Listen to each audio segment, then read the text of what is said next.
হযরত আবু হুরায়রা রাদিয়াল্লাহু তাআলা আনহু নাম শুনছেন তো আপনারা? অনেক বড় একজন সাহাবী। এই সাহাবীটা ইলম অন্বেষণের জন্য ইনকাম করার সুযোগও পাইতেন না, খাবারের সুযোগও পাইতেন না, যার কারণে মসজিদ নববীর গেটের ভিতরে কাতরাইতেন আর সাহাবা আজমাইনদেরকে দেখলে সালাম দিতেন। মনে মনে ভাবতেন যদি কেউ খাবারের জন্য দাওয়াত দেয় তাহলে কিছু খাওয়া যায়। আল্লাহ রাসূলের সাহাবী আবু হুরায়রা সবচেয়ে বেশি হাদিস বর্ণনাকারী সাহাবী। এই আবু হুরায়রা রাদিয়াল্লাহু তাআলা আনহু থেকে বর্ণিত, নবী করিম সাল্লাল্লাহু আলাইহি সাল্লাম বলেন, আল্লাহর রাসূল আমাকে একবার, আবু হুরায়রা বলে, আল্লাহর নবী আমাকে একবার সদকার কিছু মাল দিল দেখাশোনার দায়িত্ব দিয়া। আমার পয়গম্বর আমাকে কিছু মাল দিল দেখা সাক্ষাতের জন্য, যে এই মালগুলো তুমি রাখবা, গরিবের হক, গরিবের মাল, সদকার মাল, এগুলো তুমি তোমার দায়িত্বে রাখো, এগুলোর হেফাজতের জিম্মাদারির দায়িত্ব তোমার। আবু হুরায়রা রাদিয়াল্লাহু তাআলা আনহু বলেন, আল্লাহর নবী যখন আমাকে দায়িত্ব দিলেন তখন আমি এগুলো আমার কাছে রেখে দিলাম।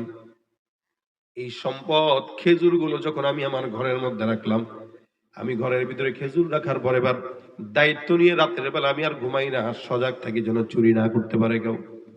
এমন করে করে একদিন, 2 দিন, 3 দিন যায়। হঠাৎ করে একদিন রাতের বেলা দেখলাম আমি নামাজ আদায় করতেছি, এমন সময় তাকায় দেখি আমার ঘরের ভিতরে একটা চোর ঢুকলো।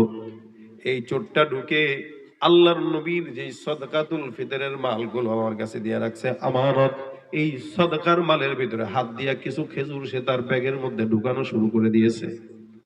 আমার কাছে জিজ্ঞাসাও করে নাই, কথাও বলে নাই, চুপি চুপি ঢুকলো চোরের মতো। আর না বলে চুরি করে নিয়ে যাওয়ার জন্য উদ্যোগ হইল। আমি নামাজ শেষ করলাম, আমানত যেহেতু মানুষে, আমি নামাজটা শেষ করে তাকে শক্ত করে ধরে ফেললাম।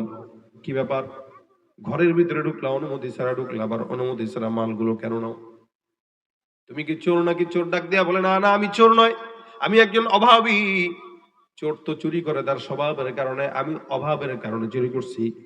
কারণ আমার ঘরের ভিতরে সন্তান না খাওয়া, বিবি না খাওয়া, মা না খাওয়া, দীর্ঘদিন কাজ কাম না পাওয়ার কারণে ক্ষুধার যন্ত্রণায় তারা ছটফট করে। তাদের ক্ষুধার কারণে, যন্ত্রণায় ছটফট করার কারণে আমি এই সম্পদগুলো এখান থেকে নিয়ে তাদের মুখে দেওয়ার চেষ্টা করলাম।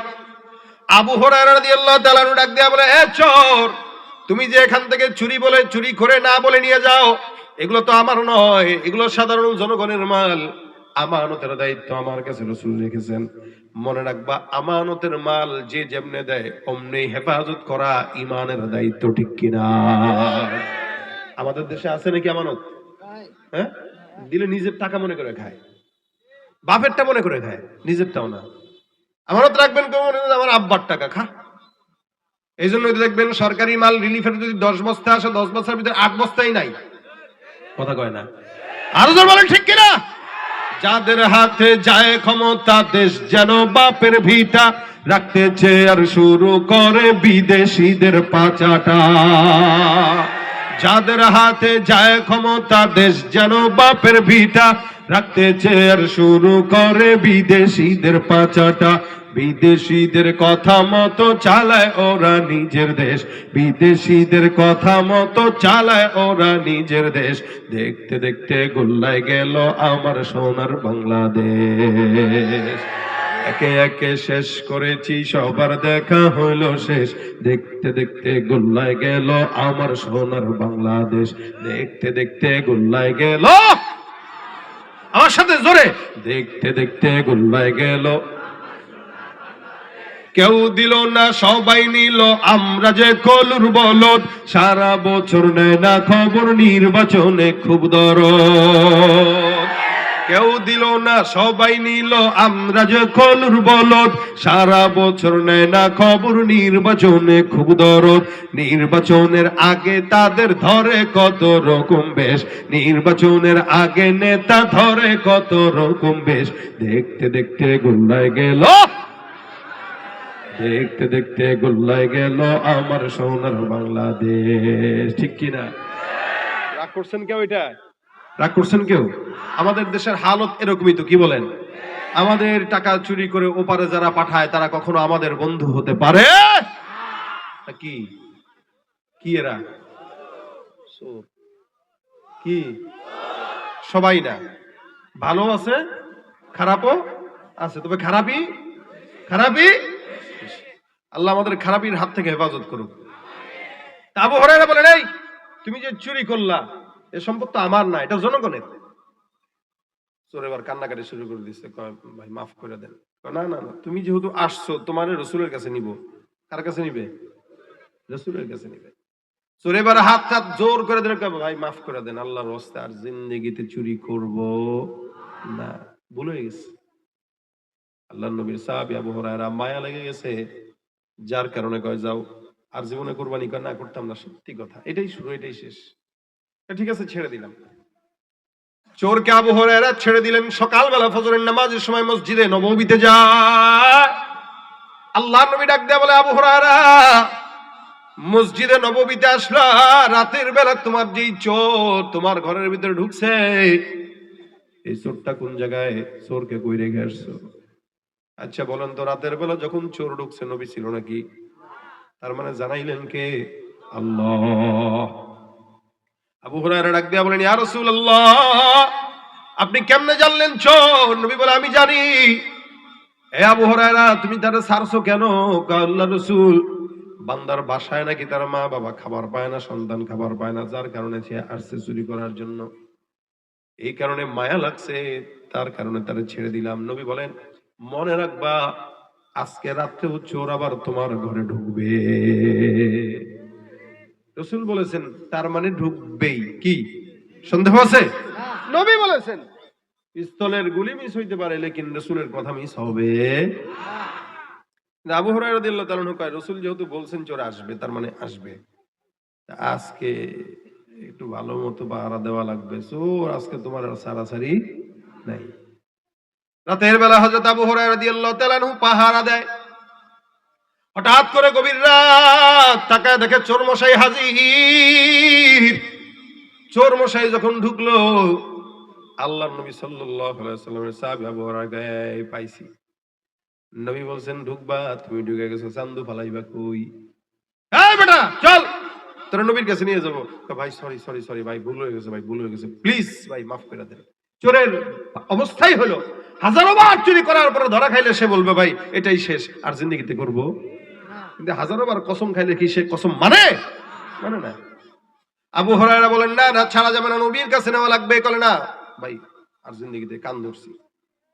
আল্লাহ নবীর সাহাবী ডাক দেয়া কয়, এবার তুই কান ধরিস না, কান্নাকাটি করিস না, রাসূল তোরে কিছু বলবে না, কিন্তু তুই নবীর কাছে যাবি, কয় না ভাই মাফ করে দেন, জিন্দেগিতে করবো না। বারবার মাফ চায়, চোখের পানি ছেড়ে কান্দে। সাহাবা আজমাইনদের অবস্থা ছিল, দিলের ভিতরে ছিল দরদ, যার কারণে আল্লাহর নবীর সাহাবী আবু হুরায়রা মায়া লাগছে, তারে ছেড়ে দিছে। চোর তো চলে গেছে। ফজরের নামাজের সময় নবী ডাক দেয়া কয়, কি ব্যাপার, রাতের চোর কই, ছেড়ে দিছো নাকি? আবু হুরায়রা রাদিয়াল্লাহু তাআলা ডাক দেয়া বলে, ইয়া রাসূলুল্লাহ,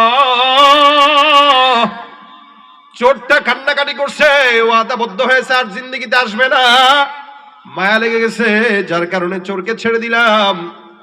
নবী ডাক দেয়া কয়, তুমি তো চোরের কারণে মায়া লাগলো, তুমি ছেড়ে দিলা, কিন্তু আমি তো বললাম চোরটা আজকে রাত্রেও আসবে। নবী বারবার বললেন চোর আজকে রাত্রেও আসবে। আবু হুরায়রা কয়, হুজুর আজকে রাত্রে যদি চোর আসে, আমার একদিন কি তার একদিন, 100% তারে আপনার কাছে নিয়ে আসবো, বিচার আপনি নিজের হাতে করবেন।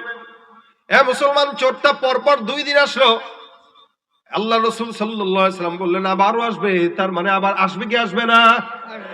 আসবে, 100% আসবে, কোনো সন্দেহ নাই। মুসলমান নবীর উম্মত আমাদের সমাজেও চোর আছে না নাই? আছে। তবে মুশকিল হলো, আমরা ছোট চোরদেরকে দেখলে মারতে মারতে রক্ত বের করে ফেলাই, আর বড় চোরদেরকে দেখলে 14 বার সালাম দিয়া মুখের ফেনা তুলে ফেলি, ঠিক কিনা? ছোট চোর দেখলে কয়, এই ফিডা, এটা রে ফিডা। কি নিছে? কিছু নেই, পকেটে হাত দিতে গেছিল, অত সোজা, উঠছে বড় বাটফার আমি। তাহলে নেয় নেয় মারস কেন? মারতে হইব, শিক্ষা দিতে হইব যেন আর চুরি করতে না পারে। এইটারে শিক্ষা দাও, 1 টাকা চুরি করনেওয়ালা চোর, আর ওদিক দিয়ে হাজার কোটি কোটি টাকা চুরি করে পারে পাঠায়, তাদেরকে সালাম দাও কেন? আজকে 1 টাকার চোরকে যেমন মারছে, 1 কোটি টাকার চোরকে যদি এভাবে শায়েস্তা করা হতো, দেশে চোর বাড়তে পারতো না, ঠিক কিনা জনে কয়? কিন্তু আমরা ছোটদেরকে দেখলে মারি, বড়দেরকে দেখলে সালাম দিই। এই কারণে ইসলামের বিধান হলো যে চুরি করবে, চুরি করলে হাত দুইটা কি করবে? কি করবে বলেন না? এদেশে যদি বিধান থাকতো চুরি করলেই হাত কাটা হবে, আল্লাহর কসম চোর বাড়তে পারতো না। কথা বলেন না কেন? বাড়তে পারতো না। এই জন্য ইসলামের বিধান এটা আমাদের জন্য জরুরি নয়, ফরজ। যদি না মানি কিয়ামত পর্যন্ত সরকার পালাবদল হবে, লেকিন শান্তি সমাজে আসবে না। চোর এটা দ্বিতীয় দিনও পার হয়ে গেল। তৃতীয় দিন রাতের বেলা আবু হুরায়রা তাকায় দেখে ঘরের ভিতরে চোর হাজির। আল্লাহর নবীর সাহাবী রশি টশি নিয়ে রেডি, আজকে বানমু বাইন্দা পরে রাসূলের কাছে নিব। চোর মশাইরে ধরলো, ধরার পরে ডাক দেয়া কয় আজকে আর সারাসারি নাই, হাত দুইটা বাঁধছে বাইন্দা এক কোণার মধ্যে বসা রেখে কয় বস, কথা বলবি না, তুই কথা বললেই বিপদ হয়। কথা বলে কান্দে, কানলে মায়া লেগে যায়, ছেড়ে দে, কোনো কথা বলবি না, চোখ কথা বললেই খবর আছে। চোর কথা তো আর বলে না, কিন্তু ভাবতেছে কি বলা যায় আজকে, কারণ গত 2 দিন একই কথা বলে ছুটছে, আজকেও যদি একই কথা বলে তো মিথ্যা কথা কয়দিন চলে। এ কারণে চোর চিন্তা করলো বুদ্ধিটা পাল্টানো লাগবে। ভাবতেছে ভাবতেছে ভাবতেছে কি করা যায়, কি বলে ছুটা যায়। কিছুক্ষণ পরে ডাক দেখা আবু হুরায়রা বলে এই চুপ, শুনেন না শুনেন, অন্য কথা আমারও ছাড়া দরকার নাই, তবে আপনাকে আমার ভালো লাগছে। কি লাগছে? মানে তো গল্প করতেছে আর কি, খোশ গল্প, প্রেমের আলাপ মারতেছে, ভাও করতেছে। আবু হুরায়রা কি বলবেন বলেন? কেন ভাবছিলাম আপনার ভালো লাগছে তো আপনার একটা জিনিস শিখাইতাম আর কি। বলে কি শিখাইবেন? আল্লাহর কোরআন থেকে একটা আয়াতের আমল শিখাবো, যেটা আপনি জানেন না, এটা আমি শিওর। আপনি যদি শিখতে চান তাহলে আমি শিখাবো। কে শিখাবে? কথা বলে না, কে শিখাবে? চোরে শিখাবে আবু হুরায়রাকে। বুঝতে হবে এই চোর সাধারণ চোর না, চোর হলেও ইমানদার, চোর হলেও। আবু হুরায়রা রাদিয়াল্লাহু তাআলা বললেন তুমি আমাদের শিখাবা? হ্যাঁ তো কি হয়েছে, আমি শিখাবো, আমি চোর হলেও বুঝি আমার ইমান টিমান নাই নাকি, আপনি শিখবেন কিনা বলেন। ঠিক আছে শিখাও। শিখাইলে কি এত সহজ? আবার কি কঠিনের কি আছে? শিখাইলে শিখাও। শিখাবো, শর্ত হইলো আমার ছেড়ে দিতে হবে। এই কথা। কি শিখাইবা কও? কোরআনের আয়াতের একটা আমল। যদি পছন্দ না হয় 100% পছন্দ হবে, পছন্দ হইলে ছাড়তে হবে।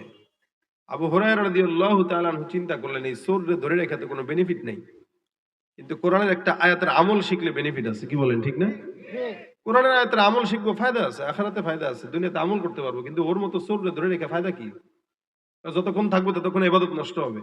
ও ভাই তুই বল কি শিখাবি বল।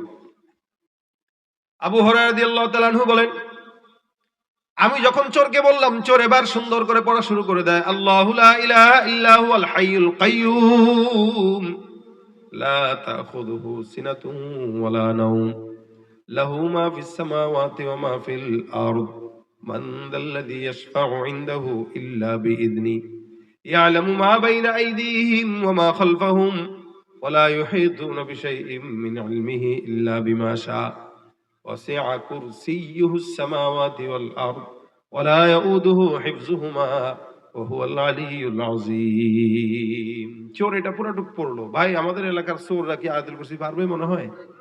এটা চেষ্টা চোর মসজিদে যায় দেখেন না, জুতা চুরি করতে যায়, 100 টাকার জুতার লোভ সামলাইতে পারে না।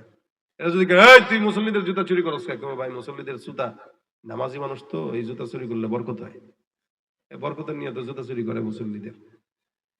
এখন চোরে চুরি করছে করে ধরা পড়ছে, ধরা পড়ে এবার আয়াতুল কুরসি শিখাইছে আবু হুরায়রা রাদিয়াল্লাহু তাআলা আনহুকে। আবু হুরায়রা রাদিয়াল্লাহু তাআলা আনহু বলেন এটা তো আমি জানি। এটা তো আপনি জানেন, আমি জানি, কিন্তু এটার পরের যেটা এটা তো জানেন না। পরেরটা কি তুই বল। চোর বলতেছে পরেরটা হইলো এটা যদি আপনি রাতের বেলা ঘুমানোর আগে পড়েন, বুঝছেন, রাতের বেলা ঘুমানোর আগে যদি পড়েন, আবার সকালবেলা ফজরের পরে যদি পড়েন, তাহলে সারা দিন আর সারা রাত শয়তানের সকল প্রকার অনিষ্টতা থেকে আল্লাহ নিজের জিম্মাদারি নিয়ে হেফাজত করবে। একটু জোরে বলেন সুবহানাল্লাহ। বলছেন কে? চোরে বলছেন। কে বলছেন? চোরে বলতেছে। রাতের বেলা পড়বেন সারা রাত আল্লাহ আপনার হেফাজত করবে, সকালবেলা পড়বেন সারা দিন আল্লাহ হেফাজত করবে। অনেকে আছেন আপনাদের বাচ্চারা রাতের বেলা দেখবেন এমনি কান্নাকাটি করে, ছোট বাচ্চা, মা কোলে নিছে, দুধ খাওয়াইতেছে, বাবা কোলে নিছে, কোনো লাভ নাই, খালি ক্যাঁ শুরু করছে। পেটে ব্যথা না, কানে ব্যথা না, চোখে ব্যথা না, কি কিছু তো বলেও না, বুঝতেও পারবেন না, বলতেও তো পারবে না। তো ওই সময় কি করে, হুজুরে ফোন দেয়, অনেক সময় অনেকে কবিরাজরে ফোন, হুজুরকে আমার সন্তানের জানি কি হয়েছে, কেমনে কেমনে জানি তাকায়।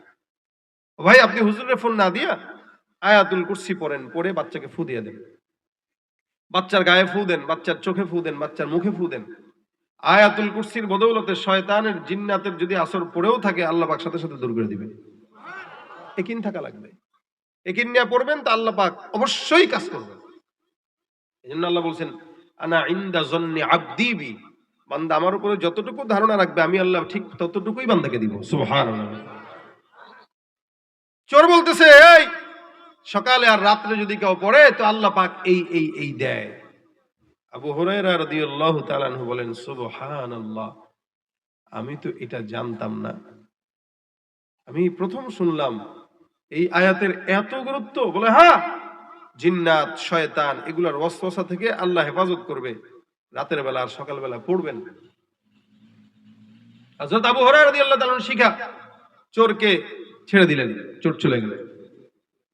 সকালবেলা ফজরের নামাজের সময় মসজিদে গেলেন নববীতে, নবী ডাক দেয়া বলে আবু হুরায়রা চোরটা কোন জায়গায় ছেড়ে দিলে নাকি? বলে হ্যাঁ ইয়া রাসূলুল্লাহ, কাহিনী তো একটা ঘটছে। নবী বলে পরপর 3 দিন তুমি চোররে ছাড়ছো, কাহিনী কি তোমার লগেই খালি ঘটে?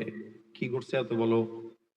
আল্লাহ নবীর সাহাবী বলে ইয়া রাসূলুল্লাহ শুনেন, রাতের বেলা চোরকে যখন আটকাইলাম, চোর কেমনে ছুটবে এটার ব্যাপারে সে সিদ্ধান্ত গ্রহণ করতেছে। হঠাৎ করে আমার ডাক দিয়া বললো আবু হুরায়রা, আমি তোমাকে এমন একটা আয়াতের আমল শিখাবো যে আয়াতের আমল তুমি জানো না। এই কথা বলে চোরটা আমাকে আয়াতুল কুরসিটা পাঠ করে শোনায় দিল। তারপরে বলল কোন ইমানদার বান্দা যদি সকাল আর সন্ধ্যাবেলা পড়ে আল্লাহ তারে শয়তান জিন্নাতের সকল প্রকার অনিষ্টতা ওয়াসওয়াসা থেকে আল্লাহ নিজের কুদরতি ভাবে হেফাজত করবে। এই কথাটা বইলা সে আমার থেকে সারা নিয়ে চলে গেল। নবী ডাক দিয়া বলে ইন্নাহু ক্বাদ সাদাকাকা ফাহুয়া কাযূব, এ আবু হুরায়রা নিশ্চয়ই চোরটা তোমাকে যেটা শিক্ষা দিয়ে গিয়েছে ওইটা 100% সত্যই শিক্ষা দিয়েছে। সুবহানাল্লাহ। চিন্তা করেন, চোর শিখাইছে, সত্যতা দিচ্ছেন কে? হ্যাঁ, নবী দিতেছে। নবী সাল্লাল্লাহু আলাইহি ওয়াসাল্লাম সত্যতা দিতেছেন, কিন্তু শিখাইছে চোর। আবু হুরায়রা ডাক দিয়া বলেন হুজুর আসলে কি সত্যি? বলে হ্যাঁ ইন্নাহু ক্বাদ সাদাকাক, সে তোমাকে সত্য বলেছে। লেকিন ফাহুয়া কাযূব, রাসূল বলেন কিন্তু সে সত্যবাদী না, সে মিথ্যাবাদী। সে কি? কথা কয় না, সে কি? সে যা শিখাইছে তা সত্য, কিন্তু সে কি? মিথ্যাবাদী। হযরত আবু হুরায়রা রাদিয়াল্লাহু তাআলা আস্তে করে বলেন হুজুর প্রথম দিন আসলো ছেড়ে দিলাম, আপনি বললেন আবার আসবে, চোর আবার আসলো। আপনি বললেন দ্বিতীয় দিন আবার আসবে, চোর দ্বিতীয় দিন আসলো, তৃতীয় দিন আসবে, চোর তৃতীয় দিন আসলো। এখন বলতেছেন চোর যেটা শিখাইছে ওইটা সত্য, কিন্তু চোর ওটা মিথ্যাবাদী। হুজুর চোরটা কি আপনার পরিচিত কোন চোর চিনেন টিনেন? স্বাভাবিক প্রশ্ন, আপনি কি চিনেন এটা কে? রাসূল সাল্লাল্লাহু আলাইহি ওয়াসাল্লাম বলেন হ্যাঁ চিনবো না কেন, পরিচিত তো। হুজুর কে এটা, কার বাপ অথবা কার ভাই? আমরা আছি না অনেক সময় চুরি করলে কেটা রে, এটা কে কে কে, এই চোরটা কেডা, কোন এলাকার, কার বাপ, কার ভূত, অমুকের নি? আবু হুরায়রা এভাবেই জিজ্ঞাসা করতেছে আপনি চিনেন কে, সে কে? নবী সাল্লাল্লাহু আলাইহি ওয়াসাল্লাম কোনো কথা ছাড়া বলতেছেন যাকা শাইতান, সে তোমার মতো আমার মতো মানুষ না, সে হলো ইবলিস শয়তান। জোরে বলেন আল্লাহু আকবার। মানে রাসূল চিনে ফেলছেন এটা চোর না, এটা শয়তান। আবু হুরায়রা বলে হুজুর আসলে ইবলিস ছিল? বলে হ্যাঁ। ইবলিস শয়তান যেহেতু তোমার কাছে সদকার মাল আমি আমানত রাখছি, সদকার থেকে অনিষ্টতা করার জন্য, মালের বরকত নষ্ট করার জন্য 3 বার লাগাতার আসছে, কিন্তু তুমি সাহাবী যার কারণে ধরতে পারছো। কিন্তু বাঁচার জন্য ওর যে দুর্বল জায়গা আছে, পয়েন্ট আছে, ওই পয়েন্টটাই তোমাকে বইলা তারপরে বাঁচছে, কারণ জানে আমার কাছে ধরা পড়লে খবর আছে। আমার হাত থেকে বাঁচার জন্য তোমাকে তার দুর্বল জায়গার এলেম শিখায়া তারপরে ভাগছে। সে কে? শয়তান। শয়তান হইলেও সে তোমার যেটা শিখায় গেছে এটা সত্য শিখায় গেছে। কেউ যদি সকালে আর রাতে তেলাওয়াত করে তো আল্লাহ পাক রব্বুল আলামিন ওই বান্দাকে সারা দিনের সমস্ত কর্মব্যস্ততার ফাঁকে যত শয়তানের ওয়াসওয়াসা থাকুক না কেন আল্লাহ পাক তারে কি করবেন বলেন? কি করবেন? হেফাজত করবেন।